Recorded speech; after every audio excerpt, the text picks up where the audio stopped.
বুঝা গেল কিয়ামতের মাঠে রাজত্ব মুহাম্মদুর রাসূলুল্লাহর কাছে।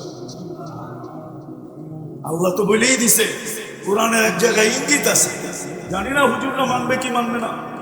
এই উম্মতকে তো আল্লাহ ইঙ্গিত দিছেন, সুহাদা আলান নাস, আমি কিয়ামতের দিন তোমাদেরকে দাঁড় করাবো আমার পক্ষে। আল্লাহকে যদি জিজ্ঞাসা করি, আল্লাহ আমাদের পক্ষে কে থাকবে, তো বলছে আর রাসূল শাহিদান আলাইকুম, আমরা বন্ধুকে তোমাদের পক্ষে দাঁড় করায় দিব আর তোমাদেরকে আমার পক্ষে দাঁড় করায় দিব।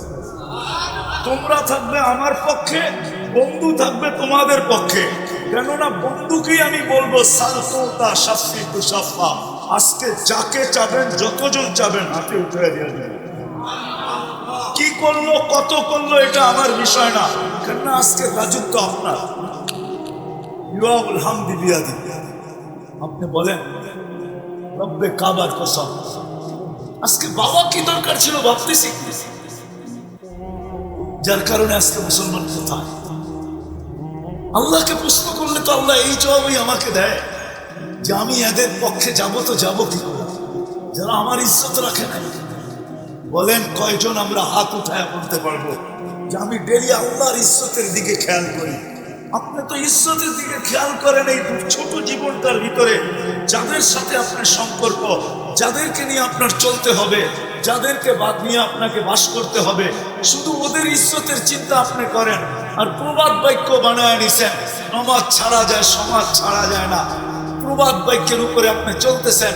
আল্লাহ বলে আমার ইজ্জত যখন রাখে নাই তো আমি তোমাদের ইজ্জত রাখবো, তো রাখবো কেন, কার দিকে তাকায় রাখবো? আচ্ছা মানলাম আমার রাখো নাই, আমার বন্ধুর রাখতাম। বলেন আমাদের জীবনের কোন পর্বটা সুন্নতে ডাকা, নবীর আদর্শে ডাকা? দেখান আমাকে। আমি তো শুধু শুধু পায়ে ধরি না যুবক, যে একদিনও যদি চুল কাটতো জীবনে নবীর আদর্শ মতো, আর ওই দিন তারিখটা যদি লেখা রাখতো আর ফরালাকে বলতো যেদিনই মারা যায় শুধু এই কাগজের টুকরাটা ভিতরে দিয়া দিও, যাতে কিয়ামতের দিন খুলে দেখাইতে পারি এই তারিখ ওই দিন আপনার আদর্শ মতো চুল কাটছি, আমাকে কি দিবেন বল না। মামুনরাও যদি শুধু বিয়ের শ্বাসটা বাসন্নাথের শ্বাসটা ফাতেমার মতো শ্বাসত, সারা জীবন পার্লারে সাজে সাজো, আমার কোনো আপত্তি নেই। কেন ওকে আল্লাহ স্বাধীনতা দিছে, আমি হরণ করার কে? আল্লাহ তো ইচ্ছা স্বাধীনতা দিছে। যদি ইচ্ছা স্বাধীনতা না দিতেন, মেরে দোস্ত রব্বে কাবার ডেলি ৮০,০০০ বার আপনার আমার ভিতর থেকে দূষিত অক্সিজেনটাকে, কার্বন ডাই অক্সাইডকে ডেলি ৮০,০০০ বার আল্লাহ ক্লিন করেন, ওয়াশ করেন, ক্লিন করেন ৮০,০০০ বার। ১,০০০ না, ২,০০০ না, ৮০,০০০ বার ক্লিন করেন। ও যুবক, তোমাদের পায়ে হাত দিয়া বলি, তুমি তোমার বিজ্ঞানকে জিজ্ঞাসা করো, তোমার দুনিয়ার বিজ্ঞানকে জিজ্ঞাসা করো, স্বাস্থ্য বিজ্ঞানকে জিজ্ঞাসা করো, WHO কে জিজ্ঞাসা করো, বাংলাদেশের স্বাস্থ্য সংস্থাকে জিজ্ঞাসা করো, দুনিয়ার বড় বড় ডাক্তারকে জিজ্ঞাসা করো যে আমার ভিতর থেকে যদি ৮০,০০০ বার আল্লাহ কার্বন ডাই অক্সাইডকে যদি ২৪ ঘন্টায় একবারও ক্লিন না করতেন তো ২৫তম ঘন্টায় আমি কোথায় থাকতাম? আপনি বলেন আমাকে, কোথায় থাকতেন? কোথায়? বাড়িতে না হাসপাতালে? দুনিয়ায় না কবরের পেটে? তুমি তোমার বিজ্ঞানকে জিজ্ঞাসা করো যে ৮০,০০০ বার যদি আল্লাহ এটাকে ক্লিন না করতেন কোথায় থাকতেন? ডেলি ৩৬ বার যদি আল্লাহ কিডনিকে কুদরত দিয়ে ডায়ালিসিস না করতেন, হায় হায় তুমি আর আমি এতদিনে কোথায় থাকতাম? ডেলি ৩৬ বার কিডনিকে ডায়ালিসিস করেন, কুদরত দিয়ে ডায়ালিসিস ৩৬ বার অটো ডায়ালিসিস হয়। রব্বে কাবার কসম, যুবক তুমি গুনাহ করতে থাকো আর আল্লাহ ইহসান করে তোমার কিডনিকে কুদরত দিয়ে ডায়ালিসিস করতে থাকে আর বলতে থাকে গুনাহ তোর অভ্যাস, ডায়ালিসিস আমার অভ্যাস। গুনাহ তুই ভালোবাসিস, ডায়ালিসিস আমি ভালোবাসি।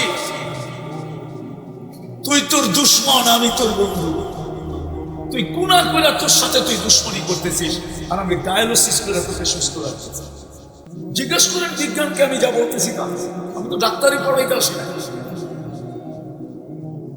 পড়াইতে আসি নাই।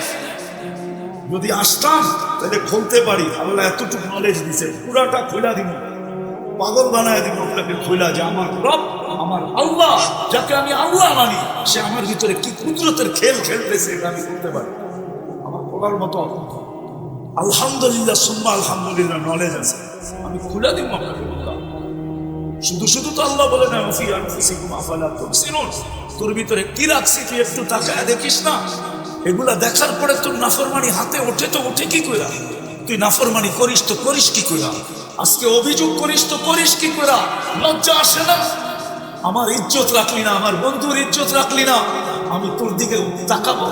এই জন্যই তো মনে হয় হাদিস বলছেন একদিন আসবে সাকাতাত মিন আইনিল্লাহ, একদিন আসবে যে উম্মত বুকে ছিল, বুকে বুকে আল্লাহর কুদরতি বুকে এই উম্মত ছিল, বুকে। এই উম্মতের বাচ্চাও যদি বলতো সাহায্য, তো ফেরেশতা নাইমা আসতো, আমি কিতাব খুলে দেখায় দিব, কিতাব। নারী যদি বলতো সাহায্য, তো আকাশ থেকে ফেরেশতা চলে আসতো। পুরুষ বললে তো কোনো কথাই ছিল না। আজকে কত দিন হয়ে গেল ফিলিস্তিনের যুদ্ধে, হাজারো না লক্ষ ওলামা ডেলি চোখের পানি ঝরায় আর বলে আল্লাহ সাহায্য, আল্লাহ সাহায্য। কেন আসে? ওই হাদিস মনে হয় সত্য হয়ে গেছে, সাকাতাত মিন আইনিল্লাহ, আমরা আল্লাহর রহমতের দৃষ্টি থেকে পড়ে গেছে।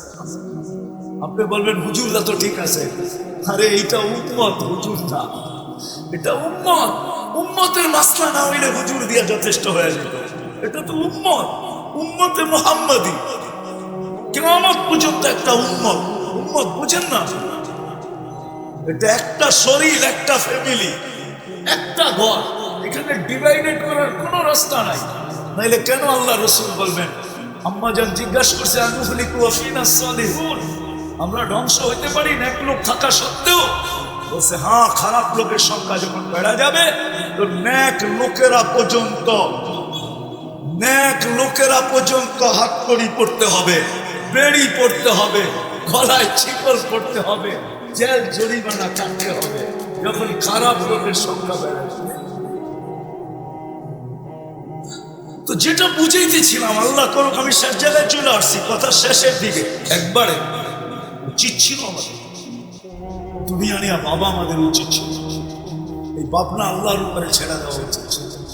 আমাদের বাবা উচিত ছিল, যাকে আল্লাহ উম্মতে মুহাম্মদী বানাইছে, মুসলমান বানাইছে, উম্মতে মুহাম্মদী বানাইছে, ওর বাবা উচিত ছিল যে মৌতের সময় আমার কি হবে, যেটা ইব্রাহিম ইবনে আদমকে পাগল বানাইছে। বাবনা রাজত্ব ছাড়াইয়া দিছেন, বন জঙ্গলে ঘুরাইতে ঘুরাইতে পাগল বানাইয়া দিছেন। একদিন ঘুরতে ঘুরতে নিজের এলাকায় চলে আসছেন, যেখানে রাজা ছিলেন ইব্রাহিম ইবনে আদম। তো লোকেরা ঘিরা ধরছে, ইব্রাহিম রাজত্ব ছেড়া দিয়ে পাগল হয়ে গেল, আমরা তো রাজা এখনো খুঁজে পাই না, তোমার মতো রাজা তো খুঁজে পাই না, আর তুমি তো আমাদের জন্য খারাপ ছিল না, আর আমরাও তো প্রজা হিসাবে খারাপ ছিলাম না, ছেড়া দিলা কেন? চার প্রশ্ন পাগল বানায় ফেলছে, চার প্রশ্ন। বলছে কি প্রশ্ন? বলে জানি না, আমার পেটে যখন রু আসছে তখন লেখা হয়েছিল দুটার যে কোনো একটা, শাকিয়ুম আম সাঈদ, নেককার না বদকার, ফালা আদরি মাযা কুতিব, আমি জানি না আমার ব্যাপারে কি লেখা হয়েছে।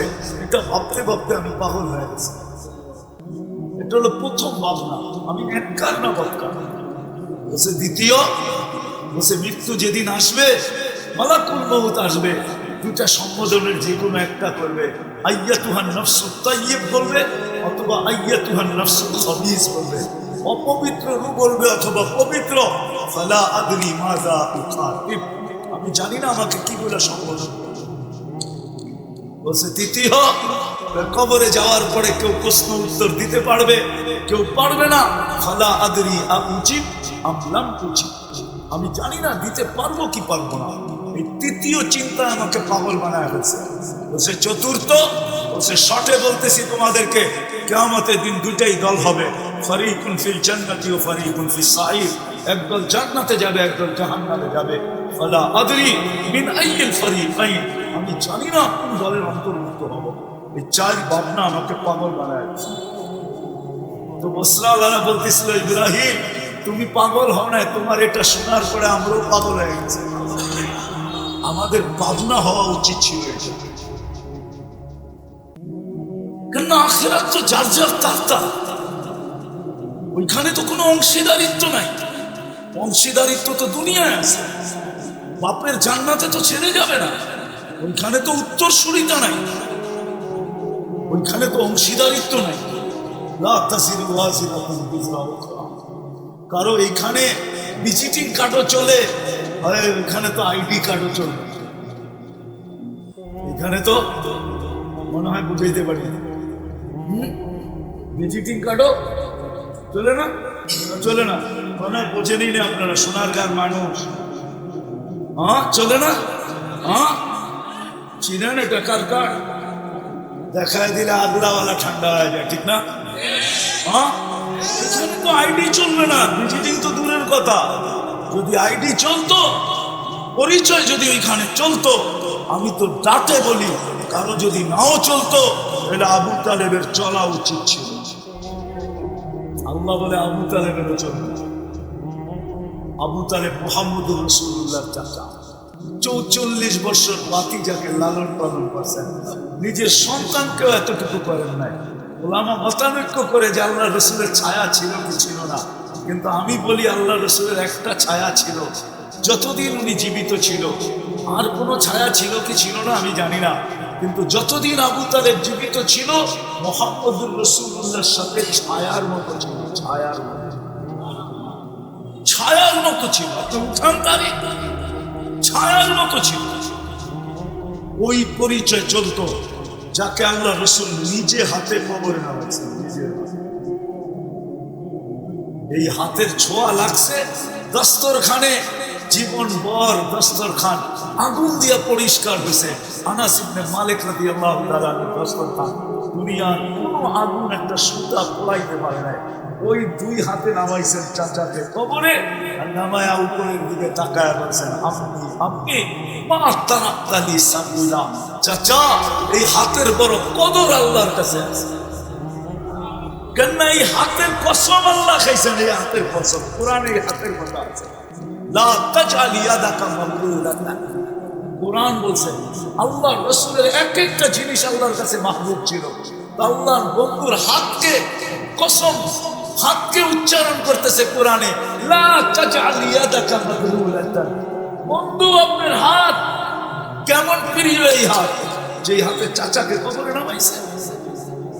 আর বলছে চাচা চাচা আমার জন্য কোনো রাস্তা রাখবেন। ওই চোখের পানি পড়তে দেরি, জিবরিল তড়পায় এসে জিজ্ঞাসা করতে দেরি করেন নাই, আপনি কাঁদেন কেন? এইখানে চোখের পানি পড়তেছে, আল্লাহ জানে জিবরিল উল্টা আয়াত নিয়ে আসতেছে, উল্টা আয়াত, মা কানা লিন নাবিয়্যি ওয়াল্লাযীনা আমানু আইয়াস্তাগফিরু লিল মুশরিকিনা ওয়ালাউ কানু উলি কুরবা। নবীজি সব পানি আমার, হায় হায়, যে আল্লাহ বন্ধুকে বলতেছে ফাইন্নাকা বিআয়ুনিনা ফাসবির, ফাসবির তারপরে কি ফাসবির ফাইন্নাকা বিআয়ুনিনা, বন্ধু আপনি আমাদের চোখের পুতুল। সাদা মাঠা তর্জমা করলে এটা হয়, আপনি আমাদের চোখের পুতুল।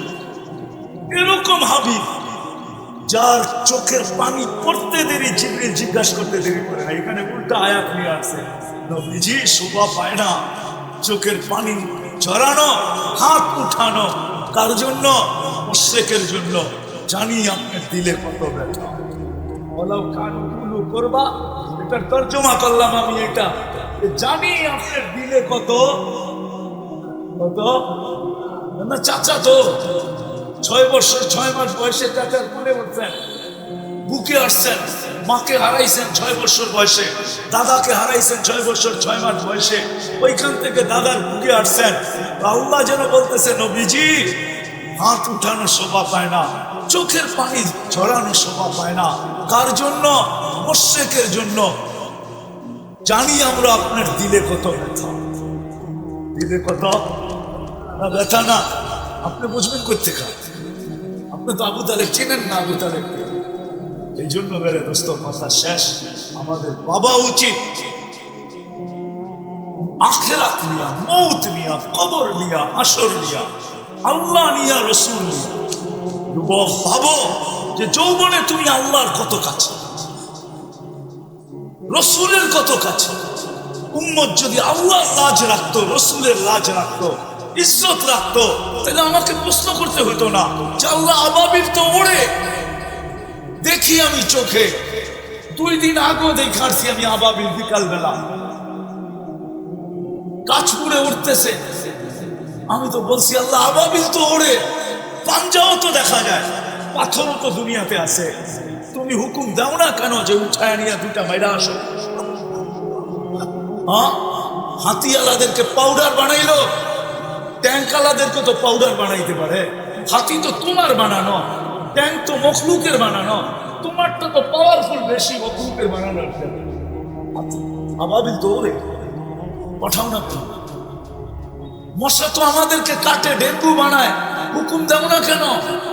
তুমি তো নমরুদি বাহিনীকে মশা দিয়ে ধ্বংস করছো। আল্লাহ চিৎকারের ফেরেশতা তো ঘুমায় দেখি, কওমে সালেহকে তুমি চিৎকারের ফেরেশতা দিয়ে ধ্বংস করছো, ওকে পাঠাও না কেন? বাতাসের ফেরেশতা তো অবকাশ কাটায়, কওমে আদকে তুমি বাতাসের ফেরেশতা দিয়ে ধ্বংস করছো, তুমি একটু ইসরায়েলে পাঠায় দাও না। জিবরিলকে তো ডানা মেলে উঠতে দেখি, অথচ ডেড সি তো তার ডানার খোঁচা দিয়েই করছে, ঠিক না? কি হাদিস তো এটাই বলে।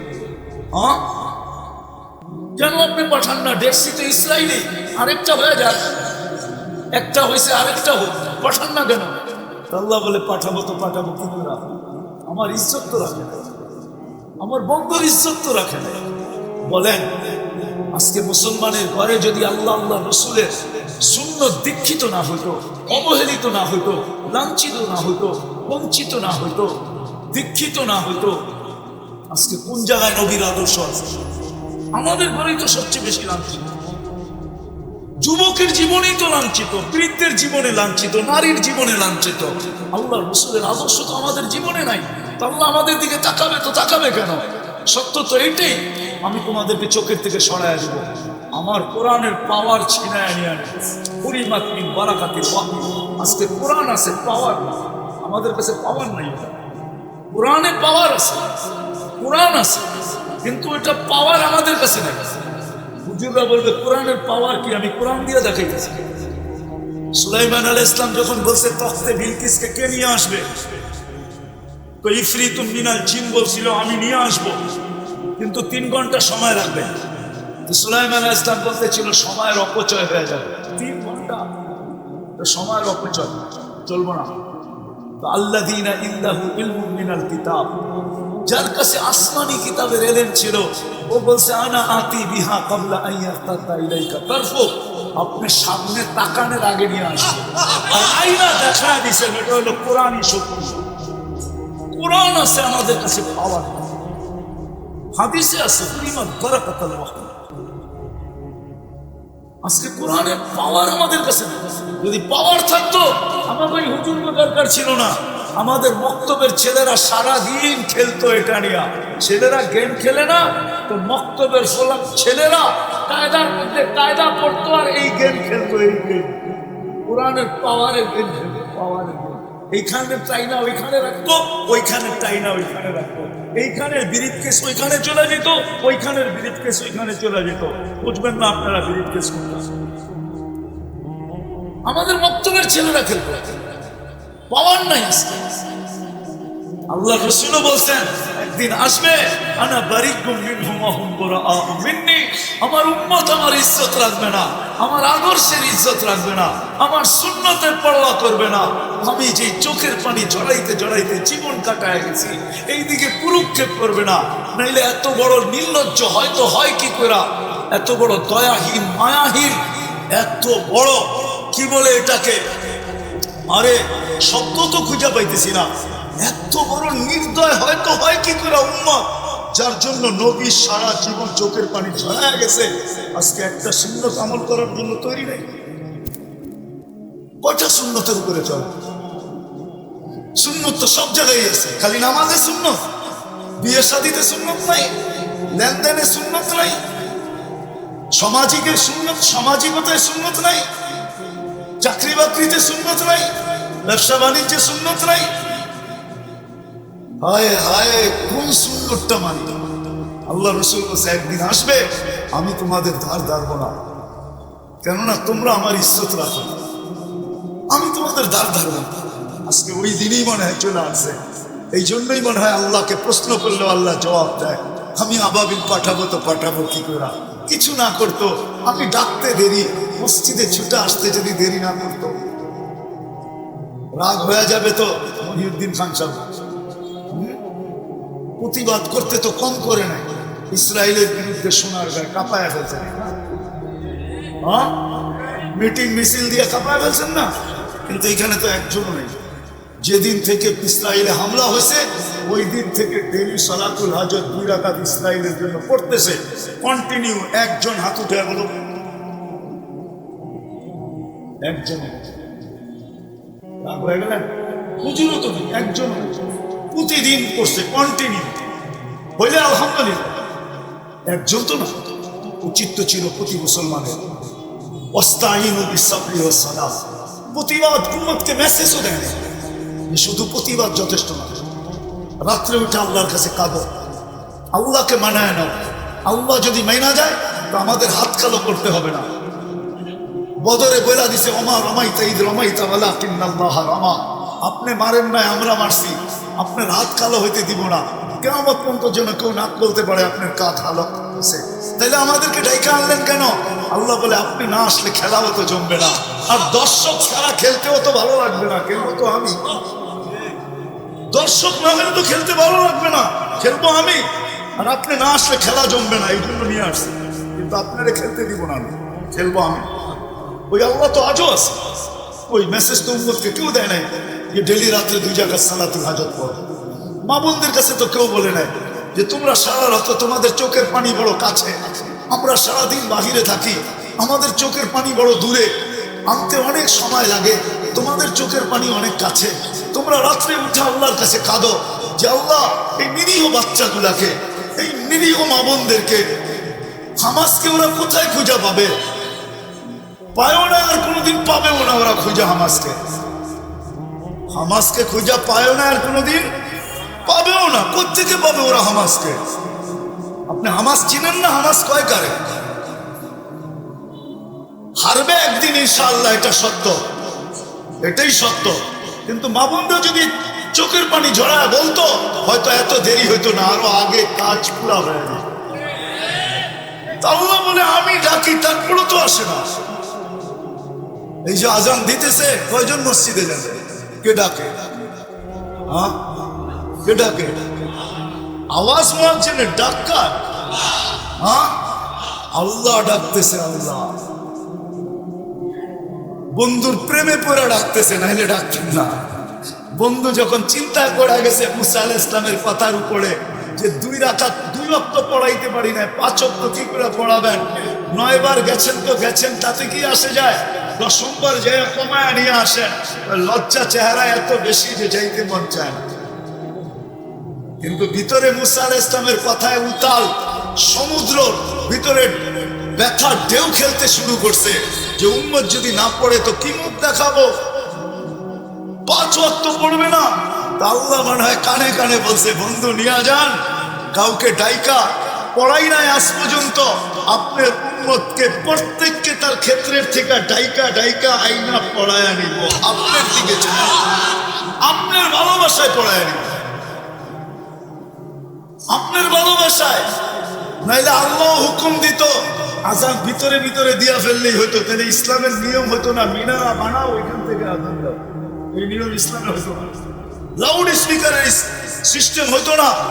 আল্লাহ তো প্রত্যেককে তার ক্ষেত্রের থেকে ডাইকাই না নামাজ পড়াইতে চাইতেছেন। এটাও যদি করতো তাইলেও মনে হয় আজকে বেঁচে যেতাম। এই জন্য আসেন, কথা শেষ, আসেন যদি বুঝে আসে, এই চিন্তা মাথার থেকে নামান, তওবা করেন, 4 চিন্তায় নিজেকে লিপ্ত করেন। একটা তো হলো মৌতের চিন্তা, কবরের চিন্তা, আখিরাতের চিন্তা। এটাই আমাদের দায়িত্ব। উম্মত হওয়ার চিন্তা, আল্লাহর ইজ্জত রাখার চিন্তা, রাসূলের ইজ্জত রাখার চিন্তা। রব্বে কাবার কসম, এই উম্মত যদি উম্মত হইতো, যে উম্মত বানায় রেখা গেছিলেন, ওই উম্মত যদি হইতো তাহলে আজকে কারো উম্মতের উপরে আঙ্গুল উঠানোর সুযোগ ছিল না, সাহস ছিল না। আপনাকে লড়তে হতো না। আল্লাহ কি দুর্বল? তাহলে আল্লাহকে যদি আমি প্রশ্ন করি, এতগুলা সৈনিক বলে আপনার আছে, উম্মত তো আর নাই, আমরাই শেষ উম্মত, এগুলাকে ভয় ভয় পালতেছেন কেন? আমাদের নবীর পরে তো নবী নাই, তার জন্য ব্যবহার করবেন। সব তো দেখি ক্যান্টনমেন্টের এখানে পালতেছেন, আপনার তো প্রকারের অভাব নেই কেন? তা আল্লাহ আমাকে যেন বলে আমি সৈনিক পাঠাবো কার জন্য? ওর জন্য যে নেট দেখে চুল কাটে, যে ইহুদি নাসারের মতো পোশাক পরে, আবার ভাবে ওদের সাজে সাজলে আমরা আধুনিক হয়ে যাব। আপনি আধুনিক হবেন? ওদের সাজে সাজলে আপনি ওদের কাছে প্রিয় হবেন? একটা কথা শেষ বলা যায়, সোনার গায়ের মানুষ, যত সাজন সাজো যুবক তোমরা এদের সাজে সাজতে পারো, ওরা তোমাদের রূপরেখা দেখে না, কোনোদিন তোমাকে আপন ভাববে না, বাড়িতে এসে খুঁজা খুঁজা তোমাকে ভিসা লাগায় দিবে না। আমাকে বুঝাইতে হবে না, আমি আজকেও ভিসা ড্রপ করে আসছি, রিসিভ করে আসছি, আমাকে বুঝাইতে হবে না। দেশের নাম বলবো না, আজকেও আমি ভিসা রিসিভ করে আসছি। আজকে দেশের নাম শুনলে তোমারও চক্ষু কপালে উঠবো। মোল্লারে দিয়া দিল, আমি তো ওদের সাজে সারাদিন 100 বার তো ডেলি খালি চুলের ভিতরে আঙ্গুল ঘুরে পান করি, তারপরে আমারে দিল না, হুজুর রেখে দেখা দিল ভিসা, ঠিক না? দেশের নাম বলবো না, আজকে আমি রিসিভ করে আসছি, তাও 1 বছরের না 10 বছরের। অহংকার করে বলতেছি না, বুঝানোর জন্য বলতেছি। ওরা রূপরেখা দেখে না, ওরা অনলাইনে দেখে তুমি জন্ম নিবন্ধনের সময় ধর্মের জায়গায় কি লেখছ, স্কুলে ভর্তি হওয়ার সময় ধর্মের জায়গায় কি লেখছ, আইডি বানানোর সময় ধর্মের জায়গায় কি লেখছ, পাসপোর্ট বানানোর সময় ধর্মের জায়গায় কি লেখছ, জমিন দলিল করার সময় ধর্মের জায়গায় কি লেখছ, বাটোরা করার সময় ধর্মের জায়গায় কি লেখছ। যেইখানে ধর্মের জায়গা আছে ওইখানে তুমি বিনা দ্বিধায় চুপে চুপে ইসলাম লেখা দিয়ে আসছো, ঠিক না? না দেও নাই? আরে বলেন না। হ্যাঁ, আমার তো বিশ্বাস বাংলাদেশে যাদেরকে নিয়ে সবচেয়ে বেশি উলামারা তর্ক বিতর্ক করে, ওদের আইডি নিয়ে আসলে আমি দেখায় দিতে পারবো। ও আইডি বানানোর সময় ওইখানে ধর্ম লেখা আছে, ওইখানে ধর্ম ইসলাম লেখা আছে। কি লেখা? ওরা অনলাইন দেখছে, এই জন্য তোমার প্রতি ওরা, তুমি যতই বিকেনি পড়ো, যতই চুল খুঁড়া ঘুরো, যতই মা বোনরা ওদের সাজে সাজো, যতই মিডিয়াতে এসে লাফার ফাল দেখ, ওরা কোনোদিন ওদের মনে করবে না।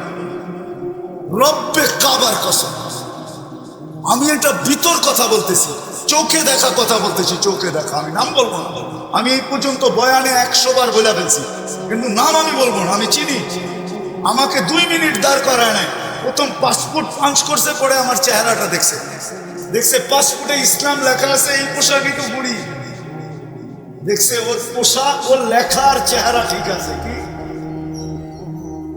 চেহারা কি আর লেখা আর ওর পোশাক ঠিক আছে। আমারে বলছে ইউআর গো, যা তুই। কিন্তু আমার পরেরটারে 6 ঘন্টা আটকাইছে। ওর তো পুরা পোশাক ছিল ওদের মতো, সাজ ছিল ওদের মতো, গুদ ছিল ওদের মতো, আরো এমন সাইজা গেজা গেছে ওদেরকে পর্যন্ত ফেল ফালায় দিতেছে। ওরাও এতটুক সাজে নাই, কিন্তু ওরা তো 6 ঘন্টা দাঁড় করা রাখছে। পাসপোর্ট যখন পাঞ্চ করছে তো ধর্মের জায়গায় ইসলাম বাহির হয়েছে, আর চেহারা দেখা জিব্বায় কামড় দিছে। এটা কি? ও তো মতলববাজ মনে হয়, কোনো অঘটন ঘটাইতে রূপ পরিবর্তন করলো কিনা দেখি। বাস তুই বয়। 6 ঘন্টা পরে আমারে ফোন দিছে, হুজুর মাত্র বাইরে এলাম। আমি করলাম ঘুম একটা হয়ে গেছে, কেননা 14 ঘন্টার ফ্লাইট, আমি 5 ঘন্টা ঘুমায় ফেলছি, আপনি এখন ঘুমান 6 ঘন্টা থাইকা। বাকিটা কইলাম না, মনে মনে কি বলছি আর কি। এখন আপনাদেরকে বলতেছি, এই যুবকদেরকে দেখা ওদের ছাদে যত সাজো, কোনোদিন আপন মনে করবে না। হৃদয় তওবা করো, আজকে থেকে মুহাম্মদ রাসূলুল্লাহ সাজে নিজেকে সাজাও। সাজাইবা? আমরা সাজাবো, ওয়াদা। আর নামাজ ছাড়বো না আজকের থেকে। 2টা কাজ করব আজকের থেকে। ফিলিস্তিনের জন্য 2 রাকাত সালাতুল হাজত করবো। কে কে পড়বেন? হ্যাঁ, নামান। আরেকটা কাজ আছে হাদিস থেকে, ডেলি 1 টাকা ফিলিস্তিনের নামে সাদকা হয়। আর সাদকা তো তারুদ্দুল বালা। 1 টাকা ফিলিস্তিনের নাম নিয়ে, এখানে মাদ্রাসা নাই তো, নাহলে এখানে মাদ্রাসায় আপনাকে নিয়ে জমা করায় দিতাম। ফিলিস্তিনের নামে ডেলি 1 টাকা সৎকা করে। মা বোনদেরকে বলেন তোমরা একটু চোখের পানি ঝরায় 2 রাকাত পড়ো, 2টা টাকা এদের জন্য সৎকা দাও। হতে পারে আপনার 2 রাকাত, আপনার সৎকা এতটুকু পাওয়ারফুল হয়ে একদিন ইসরায়েলের আকাশে মেঘ আসবে, 1 মেঘে কাহিনী সাফা। ইনশাআল্লাহ করবে আল্লাহ। আল্লাহ আমাদেরকে আমল করার তৌফিক দান করেন। ওমা আলাইনা ইল্লাল্লাহ।